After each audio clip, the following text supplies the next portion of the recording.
10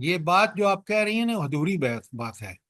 ایمان عمل والا ایمان کے تقاضے پورے کرے گا تو پھر اس کا ایمان پکا اور سچا ہے. آپ ایمان کو لے کے بھائی آج سارے مسلمان کہہ رہے ہیں ہم ایمان والے ہیں، سر کہاں ہے ایسی عمل؟ صفات پکے سچے مومن عمل تو والے پہلے بندے وہ کی ہی ساتھ صفات کہیں. ہے۔ آپ یہ کیا بات کر رہے تھے؟ آپ لوز بات کرتے ہیں اور پھر لوگوں سے. میں نے سر کہا ہے، پہلے کہا ہے۔ آج کا مومن سمجھتا ہے جنت کا ٹھیکہ میرے پاس ہے، عمل کخ بھی نہیں کرتا.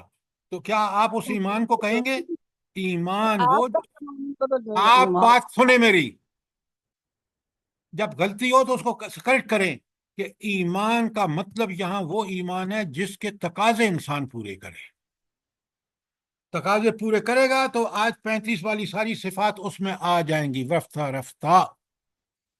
بات سمجھ آئیے کہ جی جی سر جی، جزاک اللہ. یہی جو لفظ ایک ابھی آپ سوال نے ہے بولا سر ہے نا جی. کہ ہر شخص جنت کا دعوے دار ہے، مگر یہ جو صفات ہیں وہ بہت کم لوگوں میں پائی جاتی ہیں، تو ہم سب کو چاہیے کہ ان صفات کو اپنے اندر بالکل ڈالیں. یہ ہے فہم قرآن. جزاک اللہ. سر جی ایک سوال. سر جی یہ جو سورہ حجرات کی آپ نے آیت 15 لکھوائی تھی، تو ایمان کا یہ لیول جو ہے انما المؤمنون الذین آمنوا باللہ ورسولہ ثم لم یرتابوا وجاہدوا باموالہم وانفسہم فی سبیل اللہ اولئک هم الصادقون. سر جی اس کے ساتھ ٹیلی کر کے تو سمجھا جا سکتا ہے کہ نہیں؟ دیکھیں پہلے آپ اس آیت کو سمجھیں، پھر آپ جو بات کر رہے ہیں اس میں وہ پہلو جو مشترک ہے وہ لے کے آئیں. اب سورہ حجرات کی آیت میں کہ وہ مومن جو ذرا بھی شک نہیں کیا، ٹھیک ہے، یہی وہ مشکوک جو شک کرنے والا ہے، اس نے اپنے سمجھا کہ مجھے کوئی اختیار ہے. جو یہاں کہا گیا کہ پھر مومن کو کوئی اختیار نہیں ہے. ثم لم یرتابوا، کسی شک میں نہیں پڑے، حق ہے جو اللہ اور رسول نے بیان کر دی، بس بات ختم، مجھے عمل کرنا ہے. اگر وہ شک میں پڑ گیا تو شیطان نے اس کو ورگلا لیا، اور اب وہ شک کے اندر مبتلا ہو کر پتہ نہیں کیا کیا غلطیاں کرے گا. اب بات سمجھ آئی کہ نہیں آئی؟ جی جی سر جی، جزاک اللہ خیر. اچھا، اب آ جائیے آیت 38 میں. اللہ تعالیٰ فرماتے ہیں ما کان علی المؤمنین من حرج. اللہ تعالیٰ فرما رہے نہیں تھے سر جی، نہیں سر جی، ما کان علی النبی من حرج، مومنین یہ نہیں. یہ 38 یہ والی ہے جو ما کان علی النبی. میں پھر ٹھیک سے پڑھ دیتا ہوں. بسم اللہ الرحمن الرحیم. ما کان علی النبی من حرج فیما فرض اللہ لہ. نبی صلی اللہ علیہ وسلم پر کسی ایسے کام میں کوئی رکاوٹ نہیں ہے جو اللہ نے ان کے لیے فرض کر دیا ہے. تو اللہ تعالیٰ اپنے نبی سے فرما رہے ہیں کہ، اور ایسا نہیں ہے کہ نعوذ باللہ نبی صلی اللہ علیہ وسلم، لیکن اللہ یہ ہماری اطلاعات کے لیے بتا رہے ہیں کہ جب اللہ نے کسی چیز کو فرض کر دیا ہے تو پھر نبی کے لیے کوئی رکاوٹ تنگی نہیں ہونی چاہیے اس پر عمل کرنے کے لیے. اور اللہ فرماتے ہیں سنت اللہ فی الذین خلو من قبل. یہی اللہ کی سنت ہے ان سب انبیاء کے لیے کے معاملے میں رہی ہے جو پہلے گزر چکے ہیں، کہ جو اللہ نے حکم دیا ہے اس پر انہوں نے عمل کیا ہے. یہ اللہ کا بتایا ہوا اصول ہے انبیاء کے لیے. سب سے پہلے عمل کرنے والے وہی ہیں، اور خود نبی کریم صلی اللہ علیہ وآلہ وسلم اول المسلمین. اچھا، یہ جو پہلے انبیاء کی کوئی مثال دیجئے کہ پہلے انبیاء نے بھی وہی کیا چاہے حکم کتنا ہی مشکل تھا، جلدی بتائیں. حضرت ابراہیم علیہ السلام کے آگے ان کو ایکسیلنٹ ارم، کہ حضرت ابراہیم کو اللہ نے کہا بیٹے کے گلے پر چھری چلاؤ. اوئے ہوئے ہوئے ہوئے، آگ میں جلنا پسند کر لیا لیکن بتوں کو اسی طرح ٹریٹ کیا جس طرح اللہ چاہتے تھے. کتنی بڑی مثال ہے. اگر میں یہ نہ بیان کروں تو آپ کو اس کھلے گا نہیں کہ اللہ کی سنت یہی رہی ہے کہ انبیاء جو گزرے ہیں انہوں نے اللہ کے احکامات پر عمل کیا. حضرت موسیٰ سے کہا کہ جاؤ فرعون کے پاس، وہ گئے فرعون کے پاس. انہوں نے اپنے خدشات کا اظہار کیا کہ اللہ مجھے میری زبان ٹھیک نہیں چلتی، تو اللہ تعالیٰ نے فوراً جواب موسیٰ علیہ السلام کے ساتھ ہارون علیہ السلام کو کر دیا۔ تو آپ انبیاء کو دیکھیں تو یہ سنت اللہ کی رہی ہے کہ ہر نبی نے جو گزرے ہیں انہوں نے اللہ کے احکامات پر بلا تردد کوئی کے عمل کیا۔ اللہ فرماتے ہیں وَكَانَ أَمْرُ اللَّهِ قَدْرًا مَقْدُورًا، اور اللہ تعالیٰ کا حکم ایک قطعی طے شدہ فیصلہ ہوتا ہے۔ اچھا، اس کے ایکویلنٹ مجھے یہ بتائیں بڑے غور سے سمجھ کے پڑھ کے کہ یہ جو وَكَانَ أَمْرُ اللَّهِ قَدْرًا مَقْدُورًا یہ آیت 38 میں ہے، اس کا ایکویلنٹ کون سا جملہ ہے آیت 37 میں؟ جلدی سے بتائیں۔ وکانا امر امر اللہ اللہ مفعولا، وَكَانَ أَمْرُ زوجنا اللَّهِ کافا، مَفْعُولًا، بہت زبردست، بہت، دیکھیں دونوں الفاظ مختلف ہیں، قرآن کا کمال دیکھیں، مقصد دونوں کا ایک ہے۔ یہاں بھی کہا کہ اللہ تعالیٰ کا حکم واقع ہو کر رہنے والا تھا، یہ 37 کا ہے، اور اس میں کہا اور اللہ تعالیٰ 38 میں کہا اور اللہ تعالیٰ کا حکم ایک قطعی طے شدہ فیصلہ ہوتا ہے۔ اگر یہ آپ سمجھنا شروع کر دیں گے تو فہم قرآن پھر آپ اللہ تعالیٰ نے آپ کا سینہ کھول دیا، کوئی سوال کوئی چیز کلیئر نہ ہوئی ہو۔ آیت 38 میں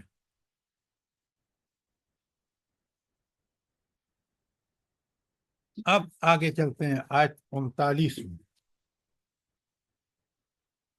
اللہ تعالیٰ کمال کی ہدایات عطا فرما رہے ہیں۔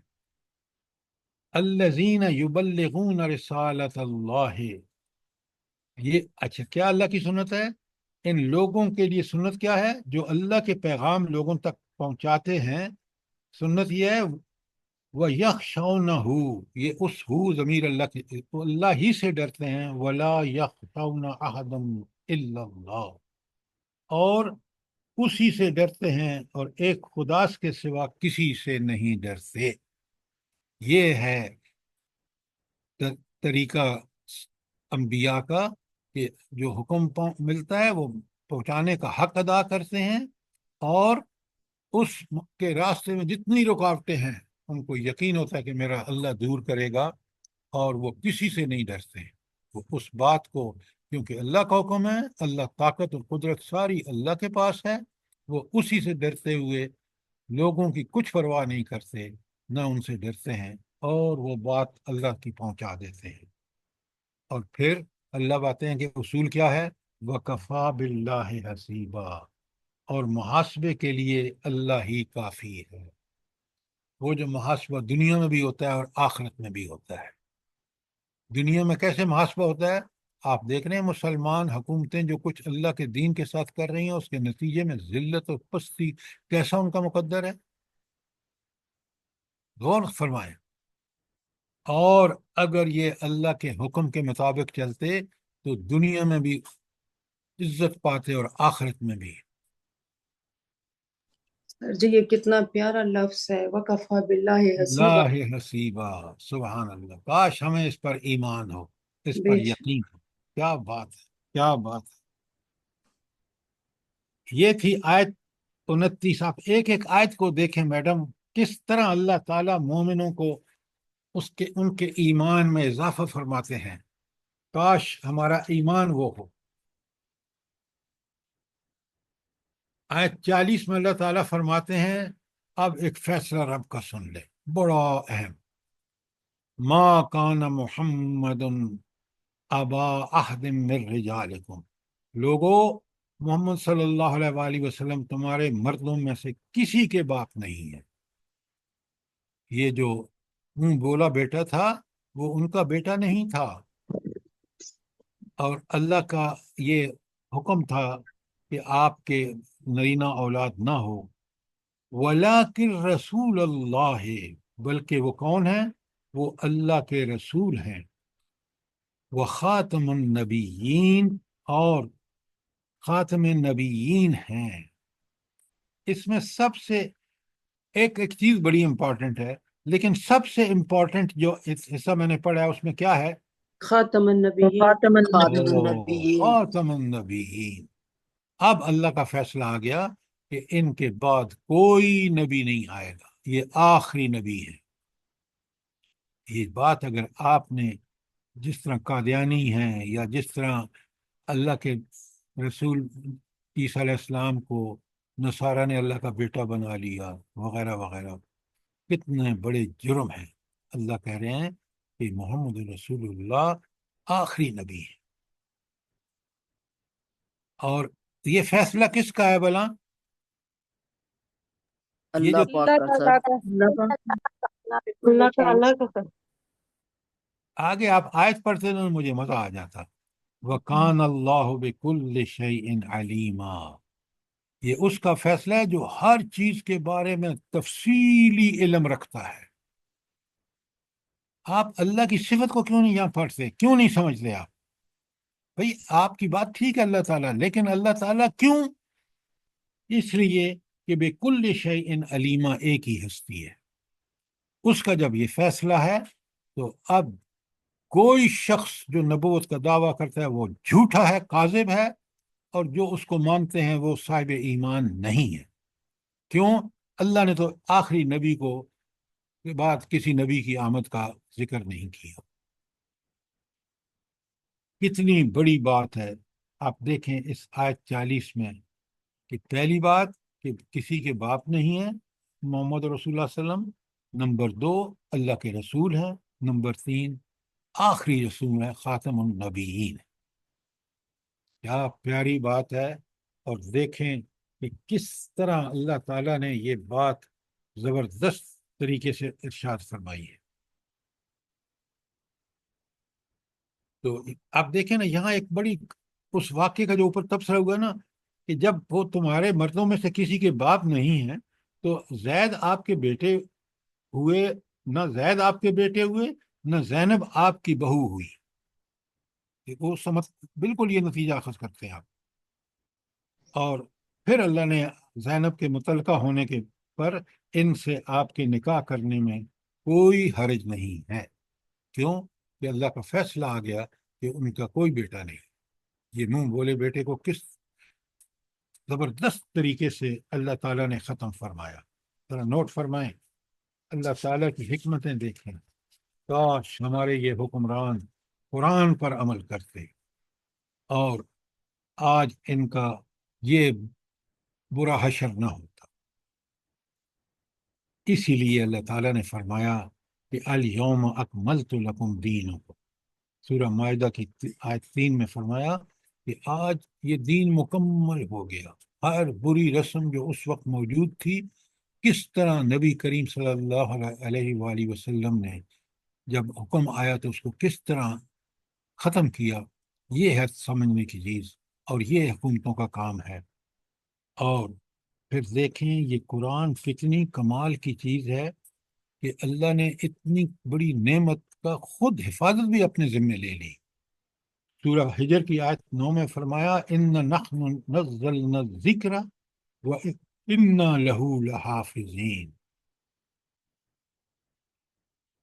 میں نے آپ کو بتایا نا کہ میں پوری دنیا گھوما ہوں، اگر چائنا اور آسٹریلیا نہیں گیا، لیکن یورپ ہو، افریقہ ہو، مڈل ایسٹ ہو، انگلینڈ ہو، امریکہ ہو، جہاں بھی نماز پڑھی ہے نا، بالکل وہی قرآن زبر زیر کے ساتھ سنا ہے۔ کیا حفاظت کا بندوبست کیا ہے رب العالمین۔ اس وقت بندہ اش کر اٹھتا ہے کہ رب نے جس کی حفاظت کی ہے۔ آپ دیکھ لیں ان مسلمانوں نے، اگر اللہ نے حفاظت ذمہ نہ لی ہوتی تو یہ جس طرح یہود نے تورات کا حشر کیا نا، اس قرآن کا بھی ہم مسلمان یہی حشر کرتے۔ ہم نے تو پیسے لے لے کے، امریکہ سے ڈالر لے لے کے مجاہدین ان کے حوالے کیے۔ ہم مسلمان اتنے بے غیرت ہیں کہ آج جو کچھ فلسطین میں ہوا اس کا کبھی ہماری حکومتوں نے اس کے مظاہرے کا بھی حکم نے وہ ٹالریٹ نہیں کیا۔ اچھا، اب آخری نبوی کے حوالے سے ایک بخاری کی حدیث ضرور سن لیں۔ ابو ہریرہ رضی اللہ تعالیٰ عنہ راوی ہیں، اور رسول صلی اللہ علیہ وسلم نے فرمایا میری اور گزشتہ انبیاء کی مثال اس شخص کی سی ہے جس نے ایک خوبصورت اور شاندار مکان بنایا لیکن اس کے ایک گوشے میں ایک اینٹ کی جگہ خالی چھوڑ دی۔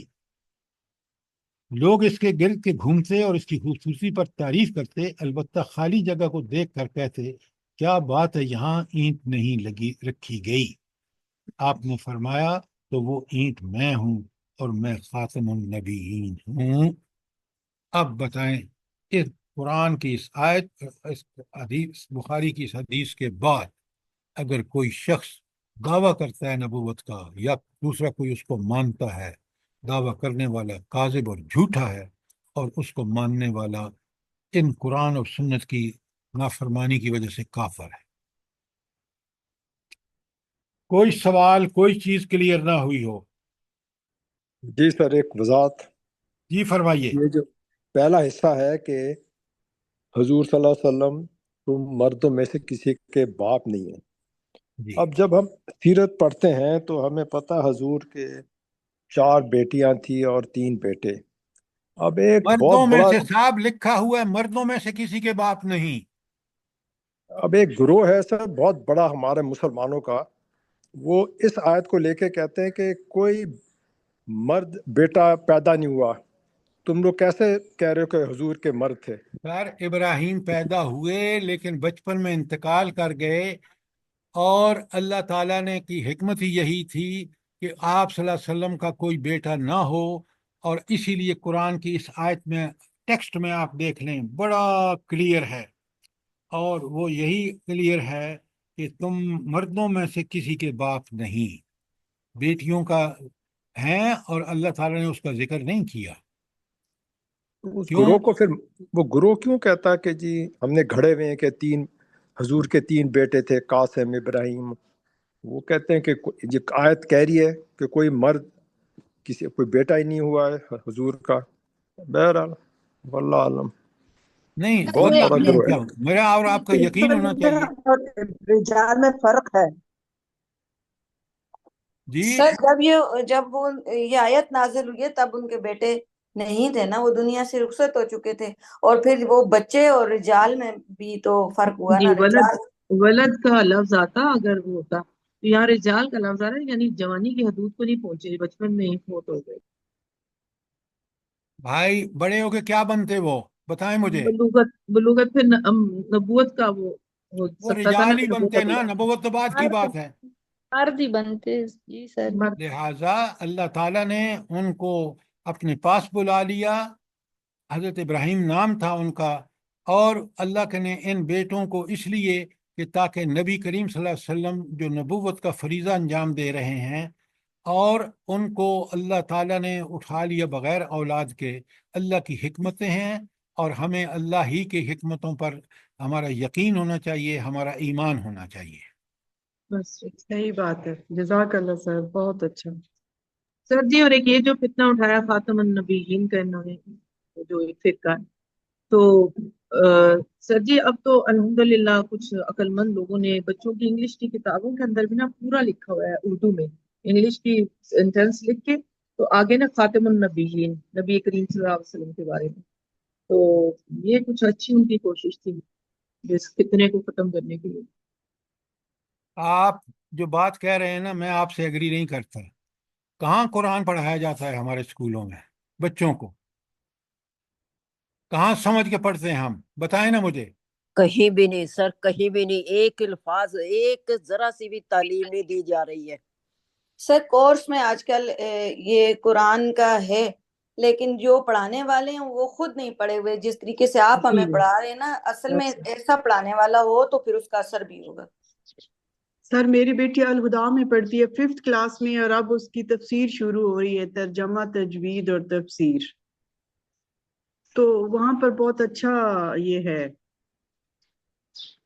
اللہ تعالیٰ ہم سب کو توفیق عطا فرمائے، اور اپنے بچوں کو جہاد اور قتال ضرور گھر پہ پڑھائیں، کیونکہ بعض ادارے اس کا حق ادا نہیں کر رہے۔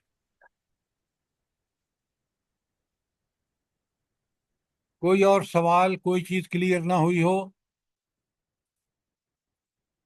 سر آپ نے پہلے بھی بتایا تھا نا کہ بھی یہ جو بچے حفظ کے لیے جاتے ہیں حفظ کرتے ہیں لیکن ان کو کچھ بچیروں کو سمجھاتے نہیں ہیں ترجمانی تفسیر کچھ بھی نہیں بس حفظ کروایا اور آپ اس سے پوچھیں گے کوئی ان کو پتہ ہی نہیں ہے کسی چیز کا نا اللہ پاک معاف کرے ہم لوگوں کو اس طرح کے علم سے اور قرآن تو یہ اتنی عظیم کتاب ہے کہ اس کو جب تک آپ سمجھیں گے نہیں اور اس پہ عمل نہیں کریں گے آپ کو پڑھنے کا اور سمجھنے کا کوئی فائدہ نہیں ہوگا نا بالکل آپ نے ٹھیک کہا، اس کو سمجھنے کے لیے یہ کتاب ہے، سمجھنا اس لیے کہ ہم اس کے مطابق اپنی زندگیوں کو زندگیاں گزاریں جی گزاریں۔ جزاک اللہ۔ ربنا تقبل منا انك انت السميع العليم وتب علينا انك انت التواب الرحيم۔ جزاک اللہ۔ آمین ثم آمین اللہ پاک آپ کو بھی جزائے خیر دے اور ہم لوگوں کو سب کو سمجھنے کی توفیق دے اور اس کے عمل کی توفیق دے تمام دنیا کے مسلمانوں کو ہم لوگوں کے اولادوں کو بھی دین کے راستے پہ چلنے والا بنائے اور فلسطین پہ بھی اللہ پاک اپنی رحمتوں کا آمین نزول آمین۔ آمین جو اس دنیا سے چلے گئے ہیں ان کو بھی اللہ پاک ان کی بھی آگے کی منزلیں آسان کرے پروردگار آمین بس اللہم آمین۔ ہم لوگوں کو بھی ہم لوگوں کے گناہوں کو معاف کر دے توبہ قبول کر آمین۔ آمین